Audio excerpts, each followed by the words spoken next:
Okay, if you want to have crossbars, then continue these.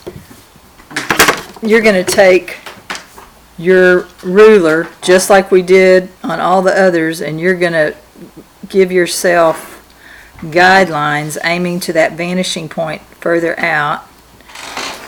So what happens is this one, when I know how tall it is, then I'll fill in the crossbar there.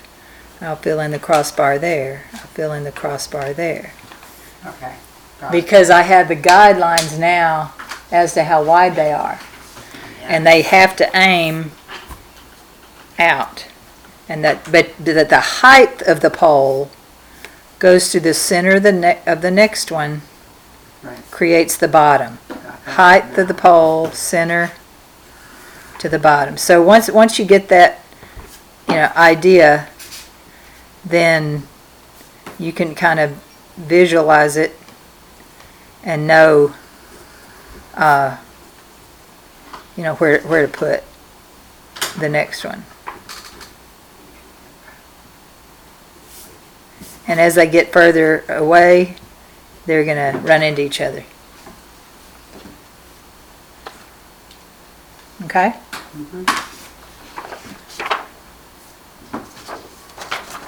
Is your brain fried yet? No, but I realize that I've got sometimes. And what you're saying and what I'm hearing, but then I Yeah, but ask. Yeah, thank you for asking. Okay. Yes, look at you.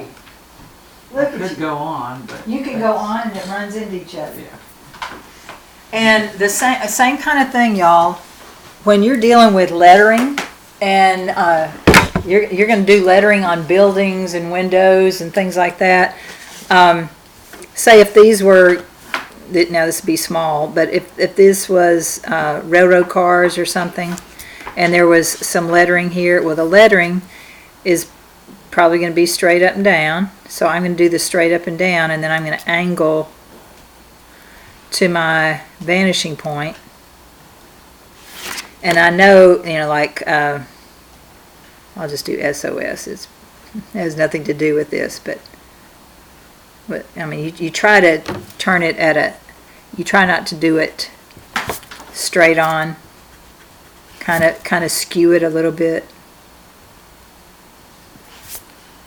But it's still, the height of it is within those frames.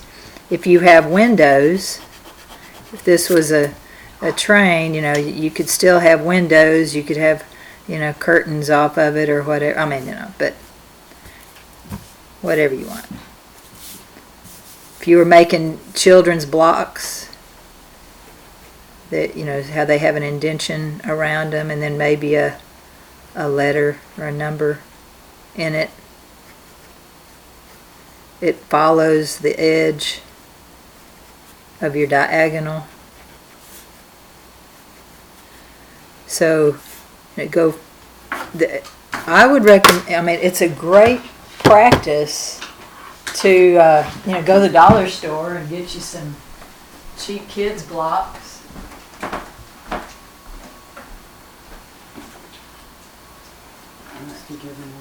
I've got I had a box that's been stuffed. I go home. I probably could have took it over to church or something. See, I have everything. But this is a great way to practice perspective. Oops.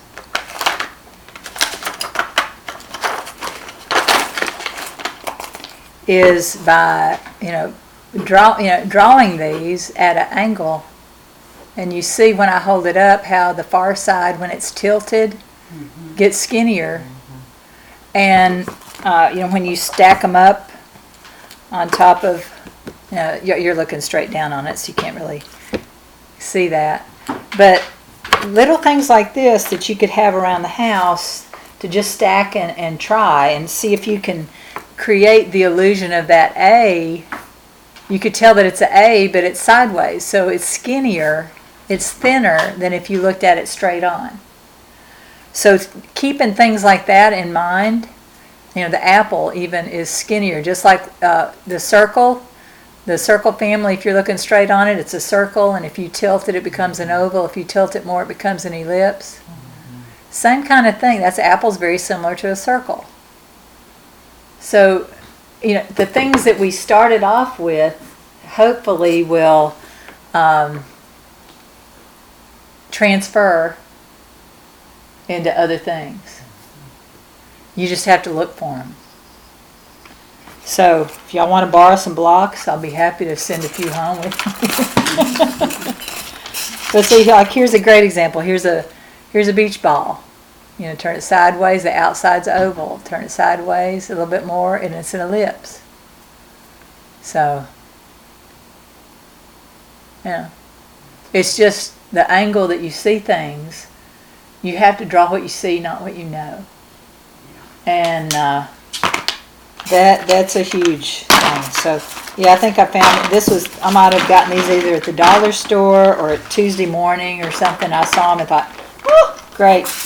And they had some black ones that were just chalk, and I used those to set on my easel to raise a panel. It was like $1, but yet they were all the same color, all the same size. Here you go, Sadie, you can play with your blocks. So, anyway, I wanted to share that with you. Okay, while we're on perspective, and this one reminded me of this. One of like I tell y'all, I'm always trying to learn, and I joined Skillshare. Oh, thank you, Sadie. She just left a little prize back there. Y'all don't step in it. She quietly threw up. Thank you. That's lovely. Anyway, Skillshare it's an online group. I think it's less than $10 a month, but there was a urban sketcher, this guy that does these phenomenal drawings that he does in pen first, and then he adds watercolor wash to them. And what I liked about what he was doing is he'll do even crowds of people, but it's very abstract kind of crowds of people. But what he did is he showed me, and I'd seen it in a book before, but imagine this as a person. Okay, so if there, a head here, shoulders, torso, legs, whatever. This is just very brief. But if this is a person here, and you are eye level with their waist, then if a person's way back here, their waist still needs to be on the horizon line. It's just they'll be smaller. So if they're about the same height, then that just shows distance. If they're a child, then you would have them, much smaller, but in relationship to that person. So that was a good thing to keep in mind. If you have, if you're standing up, and the person that you see, say if the person's here, they're, this is gesture drawing. So they're walking, and maybe carrying. Well, they wouldn't be carrying it that way, but okay. You see their feet, or you're at their calf level. Then it would be the same way with people off in the distance. You would, whatever direction they're going, you see that helps you know how big to make them. Now, if you want them really little, that's still fine. They could be way back there, but part of their feet should be below that line. So if they're going, if they're, it's not necessarily a vanishing point as in I'm aiming to one place, because they're all moving around. But this at least shows you, well, if I want, and if you need to do this first to see how big they would be, but you can just look, and if they're all around on that same plane. It makes sense. Does that make sense? Mm-hmm. But I think it'll really help when if you choose to put people in something that you know kind of what size to make them. and that just making them smaller. I mean, he does just this crazy quick sketch, and has feet, and just a little bit just to show movement, and if they're carrying something in a bag, and then I mean, it's stuff like that he can just create a whole scene of people and so quick. It's really cool. So that's something I want to practice more and get more comfortable with. Also, I was experimenting with different pens, and as to what would be waterproof or not. And I don't. Oh, here it is. So if you have pens at home and you want eventually to take that watercolor class, what I did is I wrote each pen. I wrote the name of the pen on an index card, and then once the ink was dry, then I came back with that water brush to see how water soluble that pen was. But now I know by looking at the name of the pen, like I know the Pilot Razor Point is not waterproof at all. Mm-hmm. Now if I want to be able to blend the pen and create shadows and things, then I might want to use that one. But if I want to sketch first and then come back with watercolor, I certainly do not want to use that one. Mm-hmm. So if you have pens at home that you want to test, the Faber-Castell pen that come in a set are supposed to be waterproof, and they did really well. The Flair pen I knew would blur. Some of these other Pilot pens I had been, they said, oh, try this one, and yet there's still smear. But there's one that this guy used that I ordered, and I really like it, and it doesn't smear. So if you think you're going to get into the sketching. Mm-hmm. But my little dog's been on, so I don't know if that's it. What I love about these is they're inexpensive. So it's the Uniball Eye. I don't know why it says I, but I went ahead and ordered 2 boxes. They were 20 for about $25. So that's the kind of pen you're not gonna cry if it walks off. Right. There's some pens you can spend $25 on just the pen. So you're using these for watercolor? This is what I'm. Yeah, this is if I'm. Yeah, this it gives a nice. I mean, it is a really quick. I mean, really free flowing.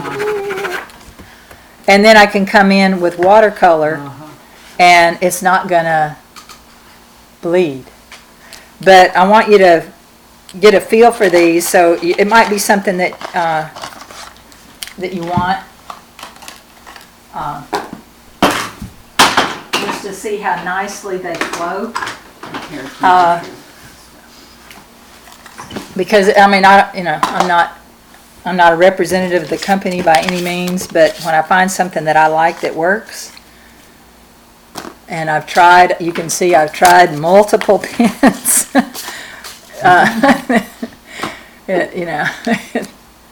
But I know, I think I like the way it flows. Mm-hmm. And even if I'm just going to do writing and documenting. Nice point. Yeah. And the thing I like about this point, I don't think it's going to cave in. I don't think it's going to cave in like some of the other markers. This is it's because it's a ball, not a marker. See, because I've had the markers, and if and I would just panic when kids would get them and they would press too hard, and then you've ruined the tip because of the marker. But this being a ball, I just like the fluidity of it. So,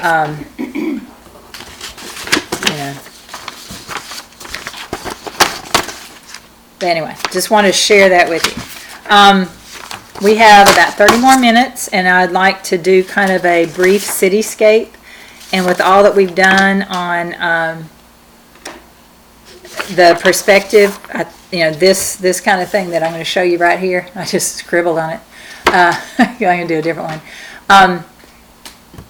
we'll, we're gonna do a smaller building scape because this one forces the, vanishing point off the page, so our buildings aren't gonna be as tall, just so that we can get it on a page. So, find a page in your sketchbook, and, So you said. We'll go from before you there. start, You said it was Skillshare? Skillshare.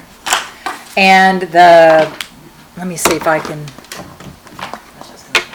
Skillshare offers, and Skillshare is actually what Andrew Tischler uses to learn a lot about his marketing and digital stuff. There's a ton of stuff on there for a really minimal, it's artists helping artists kind of thing. Let me see if I can find what okay, Skillshare, there it is. Okay, what I did, drawing people and crowds made simple. That was the little online class that I took. And, I mean, it's, you know, I'll just show you some of his work. Gallery examples. Hello. Whoops. Hello.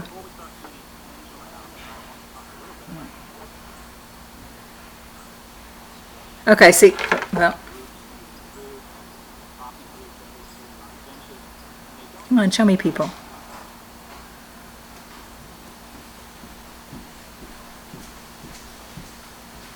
So let's take a look at some references.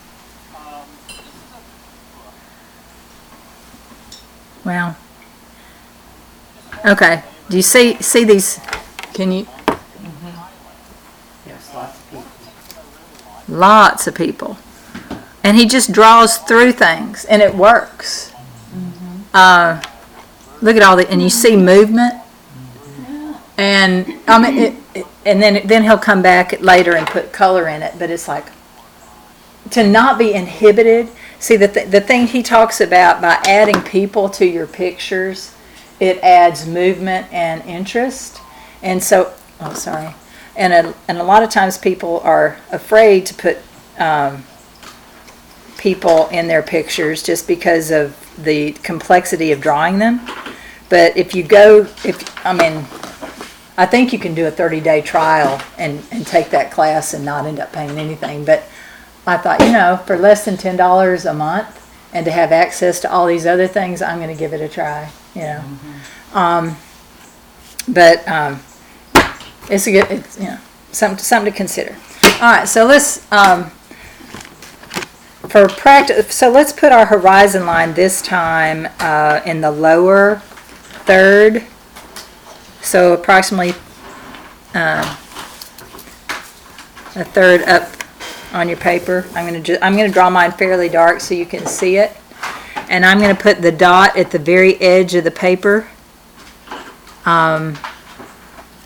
And we're not going to draw a lot of tall buildings because they'll be skewed because the vanishing point is so close in.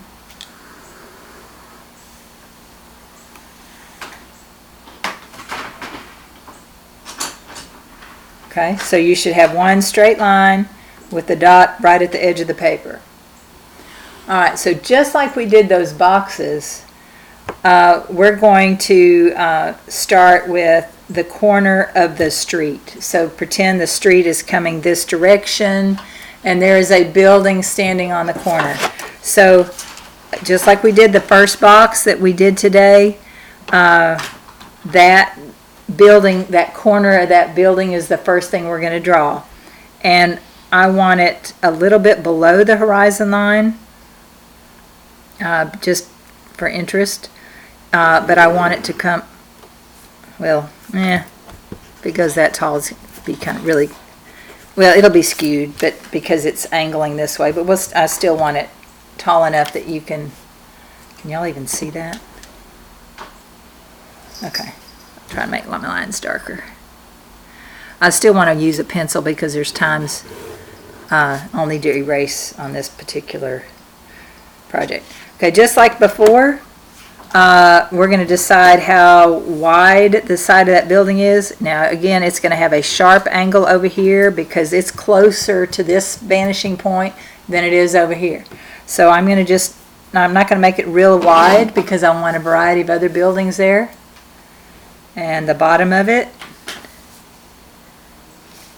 And if y'all want tape, I can give you tape because you know your paper does move around a little bit, but at least the horizon or the vanishing points are on the paper.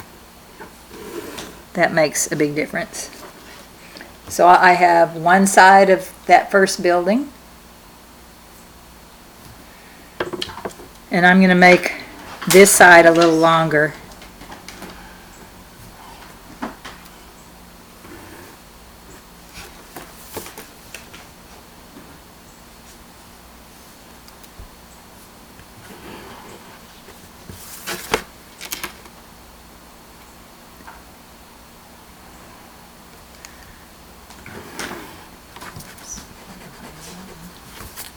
Okay, right now I'm not going to erase the inside of that building yet because I might need to see it for other things, but I know I'm going to eventually erase these two sections of line. Okay?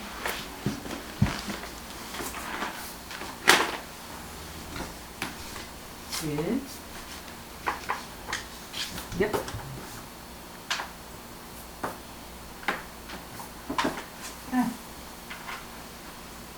Yeah, straight up and down, and then when you draw this line, then you'll know how far it goes. Now I know where to stop. Well, you won't know until you do this one. Oh, I have to do this one, okay. Yeah. Then once you do this one, then you'll know it meets somewhere there. And sometimes I have to draw both of them and I erase where I crisscrossed. That's where I'm getting myself confused. Okay. Okay, so now we're thinking of, okay, if this is a street corner, maybe there's a sidewalk. Well, if there's a sidewalk, I want it coming out away from the corner, so I'm just going to put a dot further down on this, as though the corner of the sidewalk's lined up with the corner of this building. So I'm going to do a little bitty skinny sidewalk. Okay, so I'm barely coming down. Look, see, here's a curb. Barely coming down and drawing a skinny curb. But you went all the way to your vanishing. I went yeah, I'm just going to pretend this is city block. Okay. I might erase something later. I'm just for Okay. our purposes. But it's real skinny. Now, it probably isn't even skinny enough compared to the size of that building. You know, because a step down is at least a half, 8 inches maybe. And 8 inches, that building's kind of tiny for that big curb. But this is just for demonstration purposes. All right, so if I have a curb there, I'm going to have the curb over here. And I'm going to aim, barely moving my ruler, so that disappears. And because it's so close, they run in together sooner than they run in together over here.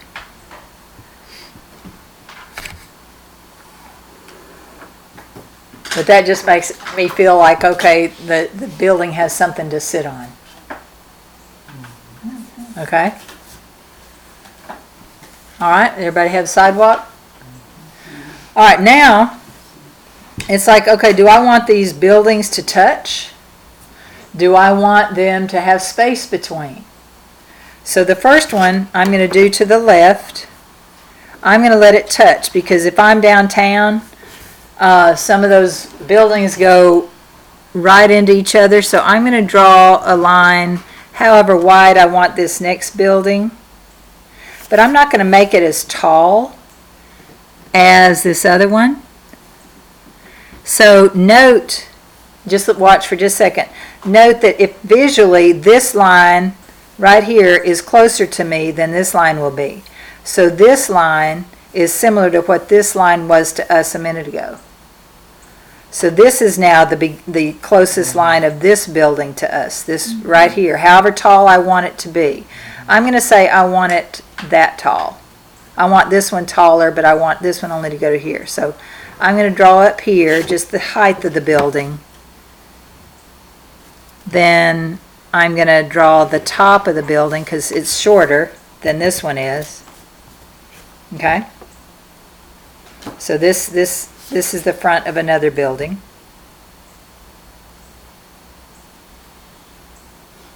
Might not make sense yet, but it will. But you could do the top line of your smaller building by using your ruler to your vanishing point, right? Yeah, I did. Okay, oh, you did, okay. But I decided how tall I wanted Wanted it. it first. Yeah. Yeah. And yours might be taller. Yours might be shorter. It doesn't matter. And because then, see, I have this piece, I'm going to do something with this. I'm actually going to I'm going to connect another building there. This next building is going to be taller than this one is. Okay, does everyone have those two lines, the side of the building and the top of that one? All right, so what I'm going to do now is I'm going to connect another building, but this one's going to be taller.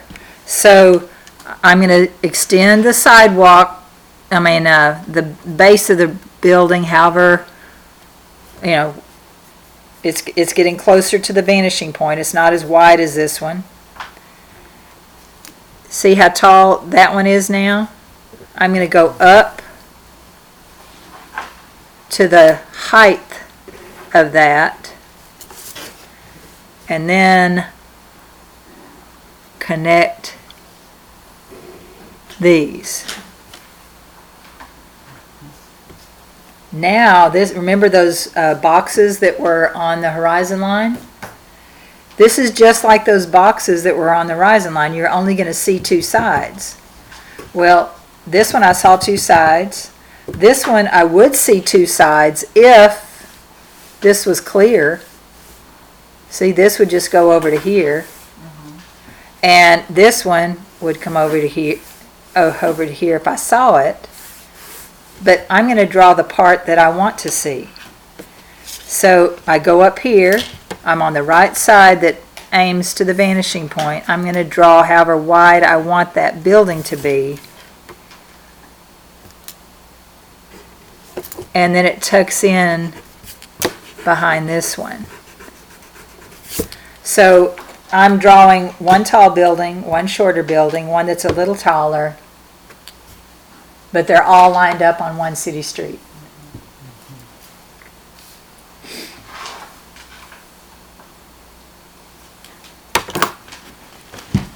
Making sense? Yay. Perfect. All right, so now this, you need the top of this building. Yeah, from here to here. Use that dot, not this dot. No, always aim here. Okay. And that's the top of your, yeah, so just however wide you want the building. And then you'll connect these two. Okay. And then the side of the building will aim that way. I think you just drew the, good. Yep. Okay, so, perfect. All right, so go ahead and erase this one so you're not confused. And then this side of the building will aim over here. So the right, just like you did this one aiming over here, the right side of the building will aim over there.